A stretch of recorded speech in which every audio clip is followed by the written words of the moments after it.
Hello, in this video I'm going to show you exactly what you need to do to go on holiday, enjoy yourself and not gain the weight that you always think you have to. You don't have to get your money's worth or anything like that. I'm going to show you exactly the protocol I use with my clients, with myself, to make sure that you don't gain all the weight back that you've worked hard to lose before you go. Okay, not 100% sure what the AI generator has done to the bear on my shirt. It's now got 4 feet and like a centaur kind of vibe at the back. First of all, make sure you like this video if you found it helpful. Make sure you're subscribing, and if you have any questions, please don't hesitate. I will link my fat loss guide below, which does have some holiday stuff in it, not much, but you'll get everything you need off this video, and it won't be that long either. So there are 2 things that I do when I go on holiday. The first of all is setting up how I actually go. So what I did is I gave myself about 6 weeks of dieting before I went on holiday, with the aim of losing about just over 1% of my body weight every week. All right, so I was aiming at losing sort of 1 to 1.2 kilograms every single week.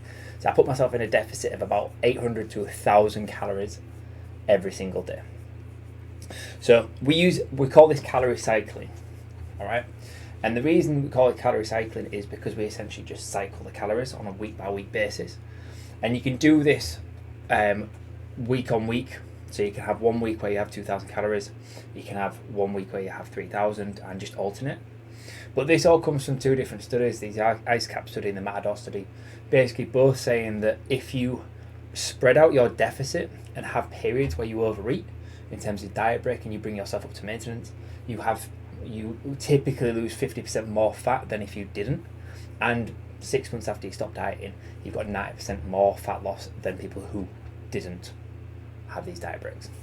I use this with my clients. It is a huge part of my group coaching Forge. If you want any more information about them, I'll put the links in the description. But this is exactly what I use to make sure that I personally am going on holiday in the best shape I can, and also that whilst I'm on holiday I'm free to enjoy myself, and I stick to the rules I'll show you in a second without overdoing it, and I can still come back and I'm still exactly the same weight and I can carry on with my photo shoot cut. Alright, we're 15 weeks to a photo shoot, so I really couldn't afford to go and put 3-4 kilos on whilst I was on holiday. Alright, excuse me. So calorie cycling, basically this is all it works is, imagine that I did 5 weeks of dieting, I had a diet break, then I did another 5 weeks of dieting, I had a diet break, and in these 5 weeks I lost 5 kilos. Didn't lose anything this week because obviously I'm at maintenance. I lost another 5 kilos. Alright, another week of maintenance. Typically it's not as linear as this because we know that fat loss isn't linear. Alright, but what you'll see is you'll see that deficit here. It'll pause it for a second, it'll get a deficit. Alright. Then secondly, what I use on top of that calorie cycling is I just have rules that I give to clients and I use myself. Alright, there are 6 rules and they're really easy, really straightforward, and I'm going to walk you through them. Alright, so typically I eat 4 times a day. I advocate eating 4 times a day because it makes the most sense to me. You always have a pre-workout, a post-workout, and then 2 other meals depending on when you work. So you're getting enough protein and you're getting enough fuel and recovery. But when I'm on an all-inclusive, I get breakfast for free, I get lunch for free, and I get tea for free. So I'm going to use those 3 as my anchor points for the day. We ate at 8 o'clock in the morning, at 1 o'clock, and then at 7 o'clock, because that's when it opened. And I was first in most times. All right, apart from breakfast, because we usually woke up at 7:30, went to the gym, and then because it was 700 steps from my hotel room to the gym / reception / meal area, I was never going to go back, so we always just went straight from the gym to breakfast. So dropping a meal allows me to have more calories at each meal. All right, it gives me more structure because then we have anchor points. So basically we got into a routine within the 10 days of woke up, went to the gym, had breakfast, went to the sunbeds. Simple. All right, it made sense. And then as soon as 1 o'clock came, we went and sat down, ordered our food, and after 1 o'clock, that's when we did something different. We might have done aqua gym, or we might have gone for a walk or whatever. All right, and The benefit of being an all-inclusive is obviously I don't have to pay for my food, and I've got absolutely no reason to pay for my food. I don't want to pay for my food. I don't want to spend as much money as I actually did whilst on holiday. So I was never going to pay for it. So this having the setup of, all right, you've got breakfast, lunch and tea all at these times, that's when I'm going to eat. Okay. Secondly, no liquid calories. And this is where you can say to me that, are you really lucky, Paul, because you don't drink? All right, but if you want to get to your goals as much as I do, you probably wouldn't drink either. All right. So I had an orange juice at breakfast because I like orange juice whilst I'm in a foreign country. Because usually the squeezed orange juice is fresh and you can actually see the machine doing it. It's really cool. So I had an orange juice at breakfast. So that was the only, apart from a couple of lemon Fantas that I had, that was they were the only liquid calories that I had. And that was pretty much at breakfast. There was no alcohol, there's no milky coffees, there's no sodas, no soft drinks. Literally, I had Diet Cokes, water, and black coffee. They were the 3 drinks that I cycled all the way through my holiday, and I had no issues. I didn't enjoy my holiday less than anybody else because I wasn't wanking every night. All right, and I didn't feel like I needed to drink because why would I need to drink? All right, my personality is already mediocre at best. It's not going to get better with alcohol. All right, and this is one thing that I'm quite passionate about since I stopped drinking. Is the more that I stop drinking, the more I'm an advocate for stopping drinking in these kind of scenarios. When you're with your mates in a pub and you want to go for a beer with your mates, absolutely have one, because some of the best memories I have are with my mates in a pub with alcohol. I've got no dispute about that. But whilst you're on holiday, you're in a foreign country, go and explore, go and do it, but you don't need to get absolutely blathered. All right, the consequences just don't outweigh, especially when, in this scenario, my goal is in 15 weeks' time to be as shredded as possible. I'm not going to jeopardise that by having 1,000 calories worth of alcohol every single night I'm on holiday. Number 3, 10k steps. As previously mentioned, my hotel was number 91. They were like little pods. So like you had a little building which had 4 rooms in it. And 91 was the highest number. And 91 was fucking miles. It was in a different postcode to the actual hotel. It was miles away. Unless you managed to sneak through the gate that they only ever opened once. So it was 700 steps between our hotel room and the reception. So hitting 10k was really easy because you might go back to the room 2 or 3 times from the pool, which was another 500 steps. This is easy because you're going to go explore. This is just a random non-negotiable that you should be hitting anyway. And typically I don't hit 10,000 steps when I'm at home, so I'm actually doing more activity whilst I'm away. Plus, if the pool was warmer, I'd probably do some swimming as well. But the pool was like an ice bath.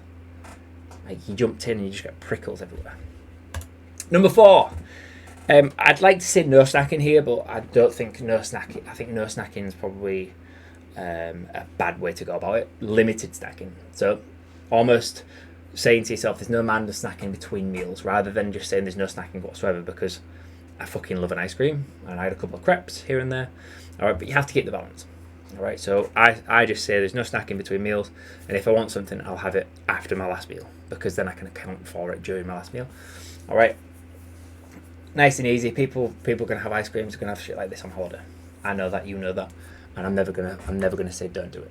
All right, you just have to be sensible. You have to make sure that the calories that you're going to spend on this you were aware of, and that you can account for it later on.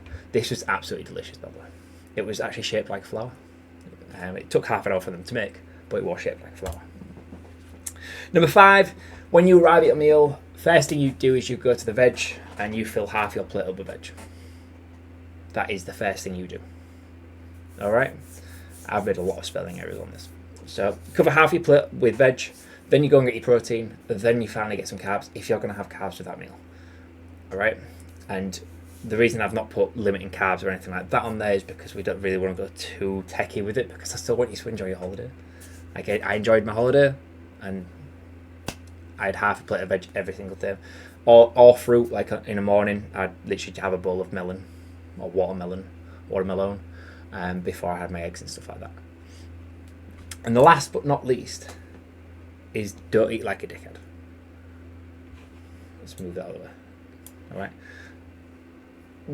A lot of people go and they're like, I want to get my money's worth, or I'm all inclusive, so I've got to get as much as my money, as much as I can from my money, and it's like that's not what it's about. You're on holiday to relax. Why would you stress yourself out by overeating? Right? You don't need to get wankered every night. Like those people literally waiting at the bar at 10:30 when it opened and ordering bottles of wine, bottles of Prosecco, Malibu and Cokes, and the amount of Malibu that was going in, it was like shit ton, because they don't care, because they're all inclusive. Like you've already essentially paid for a full bottle. All right. You don't have to have all the desserts. You don't have to sample everything. It's a baffling mentality for me, and I can't get my head around it, whether it's just me or whether it's because I've just been doing this for too long. But if my goals are to get as lean as possible in 15 weeks time, and I've got a holiday for 10 days before that point, I'm 100% not going to be eating like a dickhead. I'm going to be very, very mindful about what I eat, about what I put in my mouth. I'm going to make sure that it's worth it.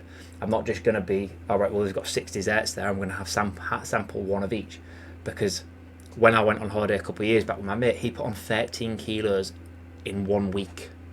13. He put over 2 stone on in a week because he did all of the opposite of what I've just told you in these 10 minutes. Don't make it a free-for-all. Don't eat like a dickhead. You don't have to drink alcohol. All right? If you want a couple of pints, have a couple of pints. But it's not an all-day drinking for 7 days, 8 days, 9 days, 10 days, however long you go. All right? You don't have to eat all the desserts. All right? These are the 6 rules I keep on top of the calorie cycling.